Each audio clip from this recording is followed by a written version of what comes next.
one note on behavioral health records, so we're not including a bunch of slides on that, but just a note for those of you who are interested and to whom this pertains.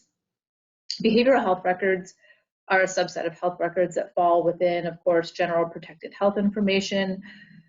Behavioral health records may include medical prescriptions, session start and stop times, frequency of treatment, clinical tests, and summaries of diagnoses, symptoms, and prognoses. But there is an important distinction between this type of information, that type of information I just mentioned, and psychotherapy notes.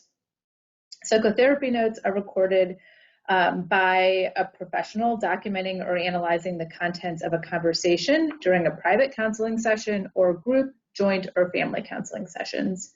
And the takeaway here is that psychotherapy notes should be kept separate from the rest of a patient's medical record. We literally just had a question this week from one of our clients. A patient requested their medical record, and it turns out that this particular provider client of ours is not keeping psychotherapy notes separate from the medical record.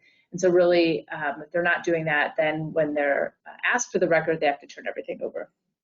And one more note, specifically on substance use disorder records. Substance use disorder records are regulated by 42 CFR Part 2. You may hear people just sort of throwing around the term Part 2. That's what they're talking about. And those records receive even greater protection than mental health and other health records.